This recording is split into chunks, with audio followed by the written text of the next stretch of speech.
A paz do Senhor a todos. A paz do Senhor Jesus. Irmãos, hoje a gente continua em 2 Pedro, então vai 2 Pedro do 2 ao 5. Aí tem 1 João, 2 João, 3 João, né, que é tudo pequenininho, tudo curtinho. E Judas também é pequenininho. E a gente também começa Oséias 1 e 2. Então vai estar todos os capítulos aí na descrição, né, que a gente também não pode esquecer de Salmos, também tem Salmo 123. Então, 121, 22 e 23. 22 e 23 eu li lá. Não, tem 21 também? Eu jurava que o 21 a gente leu no anterior. Então, todos os capítulos, apesar de serem pequenininhos, né? Então, a gente leu todos eles, né? Apesar de ter se atrasado no fim de semana por um evento específico. Mas todos vão estar na descrição do vídeo para que vocês possam acompanhar. Amém? Vamos orar? Senhor, meu Deus, meu Pai, te agradecemos mais uma vez meditar na Tua Palavra. Tome em Tuas mãos nossas vidas, Senhor, em nome do Senhor Jesus. Aficiona, Senhor, a Tua Palavra nos nossos corações para que a gente nunca se desvie dela, Pai, em nome de Jesus. Amém. Irmãos, 1 João. Uma coisa.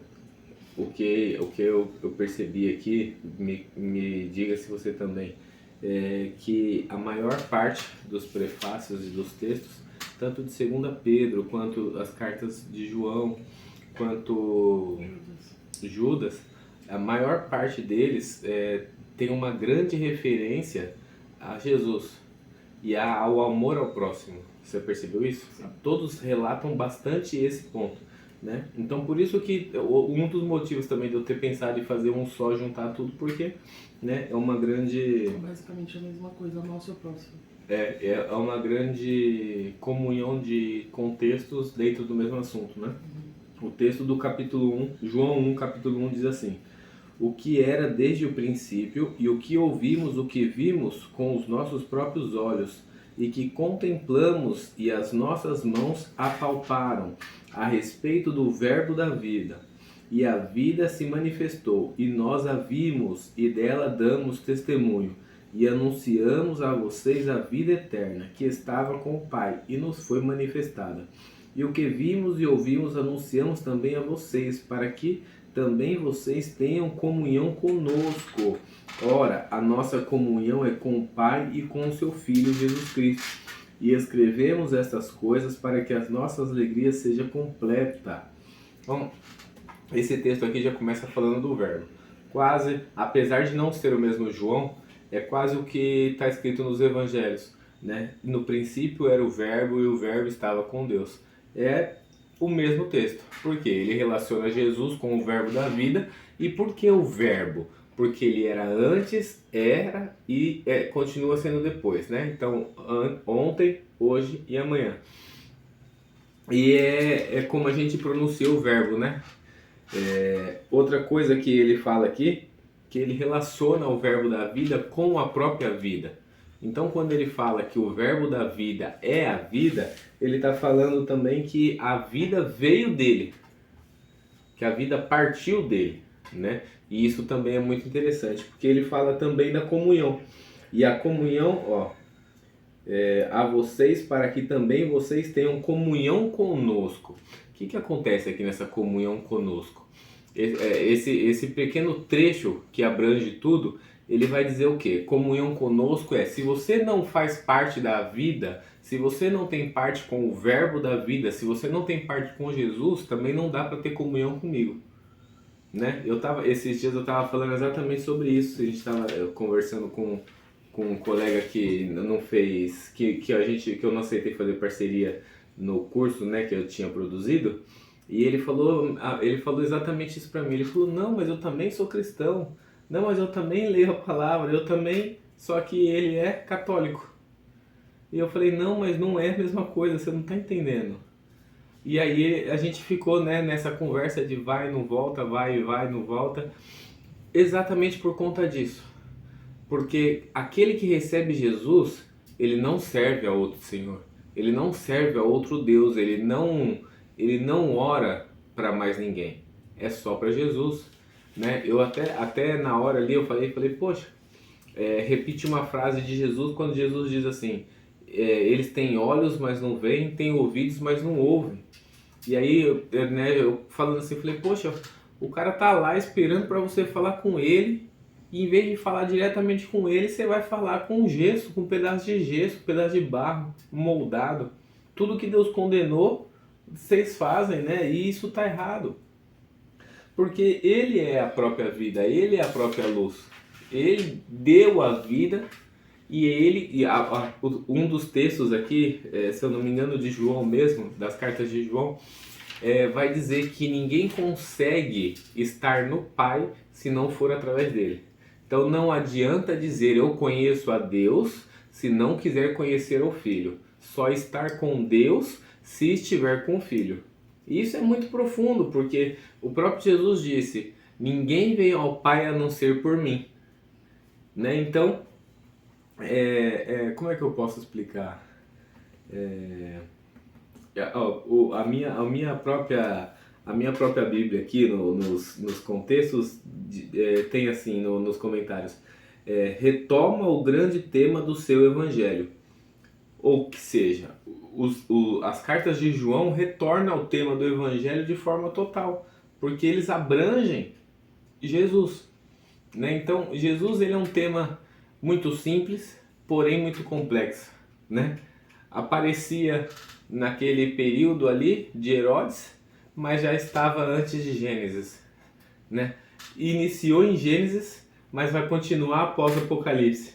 E então é um tema muito complexo, né, de se abranger. Mas a questão é, ninguém está em Deus se não for com Jesus. Ninguém conhece a Deus se não conhecer a Jesus, né? Então, normalmente, na igreja cristã evangélica acontece muito isso, na igreja cristã evangélica não, perdão, na igreja cristã pentecostal, evangélica pentecostal, de quando tem ali uma manifestação, uma oração por alguma potestade que está possuindo alguém, que de forma simples a gente consegue resolver o caso de dizer tá aí ou não tá aí, né? Porque a gente sabe que o inimigo ele engana facilmente a gente que tem olhos humanos, né?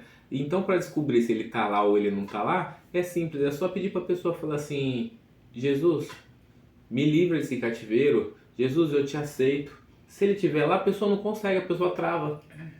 Agora, se ele não estiver mais lá, se de repente a oração resolveu e ele foi expulso, ele foi embora, a pessoa consegue, a pessoa se alivia na hora e consegue proclamar o nome de Jesus, né? Então, até as potestades reconhecem a autoridade de Jesus.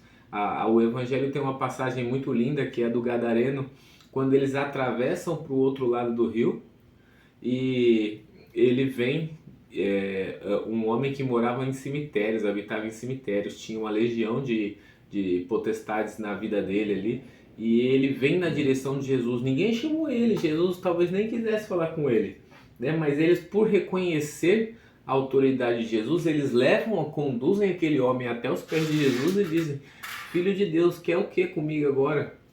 Né? Não é sua hora, você tá aqui me perturbando por quê? Né? Tô quietinho aqui no meu cemitério, sujinho, de boa, o que você quer comigo?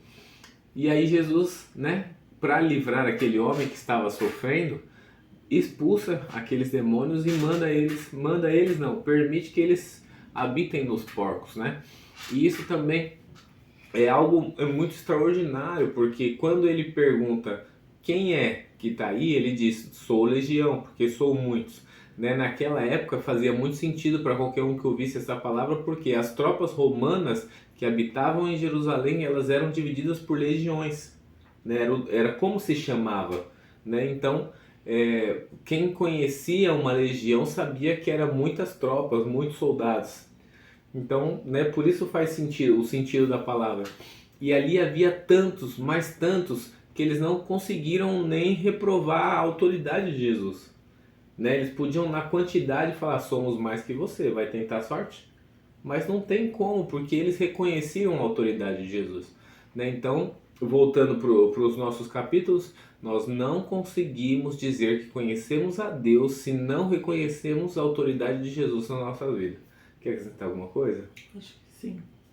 No 1 João 4, 7. Amados, continuemos a amar uns aos outros, pois o amor vem de Deus. Quem ama Quem ama é nascido de Deus e conhece a Deus. Quem não ama não conhece a Deus, porque Deus é amor. Deus mostrou quanto nos amou ao enviar seu único Filho ao mundo para que por meio dele tenhamos vida. É nisto que consiste o amor. Não em que tenhamos amado a Deus, mas em que ele nos amou e enviou seu Filho como sacrifício para o perdão de nossos pecados. Amados, visto que Deus tanto nos amou, certamente devemos amar uns aos outros. Ninguém jamais viu a Deus, mas se amamos uns aos outros, Deus permanece em nós e seu amor chega em nós à expressão plena. Deus nos deu seu Espírito como prova de que permanecemos nele e ele em nós. Além disso, vimos com os próprios olhos e agora testemunhamos que o Pai enviou seu Filho para ser o Salvador do mundo. Aquele que declara que Jesus é o Filho de Deus, Deus permanece nele e ele em Deus. Sabemos quanto Deus nos ama e confiamos em seu amor. Deus é amor e quem permanece no amor permanece em Deus e Deus nele. À medida que permanecemos em Deus, nosso amor se torna mais perfeito. Assim teremos confiança no dia do julgamento, pois vivemos como Jesus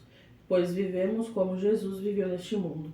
Esse amor não tem medo, pois o perfeito amor afasta todo medo. Se temos medo, é porque tememos o castigo.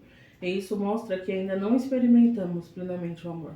Nós amamos porque ele nos amou primeiro. Se alguém afirma, amo a Deus, mas odeia seu irmão, é mentiroso. Pois se não amamos nosso irmão a quem vemos, como amaremos a Deus, a quem não vemos? Ele nos deu este mandamento: quem ama a Deus, ame também a seus irmãos. Então a gente precisa amar o nosso próximo verdadeiramente mesmo, como amamos a Deus. Porque está falando aqui que nós devemos amar ao nosso próximo. Como que vamos falar que amamos a Deus se a gente não ama o nosso próximo? Se a gente não ama nem quem a gente vê. Sim. E aqui é interessante esse 17, que fala: à medida que permanecemos em Deus, o que eu entendo, né? Não sei se estou errada, mas à medida que permanecemos, eu acho que assim, ao longo da caminhada, ao longo da sua maturidade, da sua experiência, da sua profundidade, da sua intimidade com Deus, ao longo dessa caminhada, o nosso amor se torna mais perfeito. E assim teremos confiança no dia do julgamento. E aí no 18 fala: esse amor não tem medo. E isso aconteceu comigo. Esse foi o meu testemunho, né? Que eu não conhecia Deus, eu só conhecia Deus de ouvir falar, não de andar com ele, não de saber quem ele é. E eu tinha medo, né? Eu vivia na depressão, vivia com ansiedade, vivia com medo do maligno. E a partir do momento que eu tive a experiência com Deus, esse medo ele foi lançado fora. E eu tive a plenitude desse amor, de entender que ele é o meu Pai e de que nada pode me fazer mal. Que tudo que está debaixo das mãos de Deus, nós somos filhos dele. Então, tudo que acontecer comigo é permissão dele, né? Como até os salmos que a gente leu, está escrito lá, né? Que o guarda de Israel não dorme, ele não tosquenejará, ele nos guarda, ele nos livra. Então ele cuida, ele nos protege, ele não dorme, ele não descansa, porque ele está cuidando de nós. E esse é o amor, esse é o pleno amor de você entender que nada pode te acontecer porque ele está com você. Que o inimigo não tem autoridade sobre a sua vida. Só Deus tem autoridade sobre a sua vida. E que mesmo se o dia mal vier, nós iremos passar com ele, né? Então esse medo, ele é deixado de lado. Igual Pedro, quando estava na prisão, ele não teve medo. Porque ele estava em pleno amor. Exatamente. Ele não teve medo. Então ele descansou, ele foi dormir. E logo o anjo esteve ali. Isso é o quê? É o salmo que a gente leu, né? Que mesmo no dia mal ele vai estar lá, ele vai te proteger e ele vai te livrar. E esse é o perfeito amor, é você ter a certeza de que ele é o amor, ele é tudo. Eu não sei explicar, sabe? Mas é muito lindo isso, porque eu fui liberta de uma escravidão que eu vivia, desse medo. E hoje eu tenho a plenitude desse amor grandioso que é Deus, é o nosso Pai. É isso. Amém? Amém. Vamos orar? Senhor Deus, meu Pai, te agradecemos mais uma vez por poder meditar na Tua Palavra. Toma em Tuas mãos nossas vidas, Senhor, preenche, Senhor, nossos vazios com Seu amor cada vez mais, Senhor, que o Seu amor venha a ser aperfeiçoado nas nossas vidas para que a gente cumpra, Senhor, o nosso propósito, Senhor, e consiga amar o nosso próximo e conhecer a Ti verdadeiramente, Pai, em nome de Jesus. Amém. Tchau.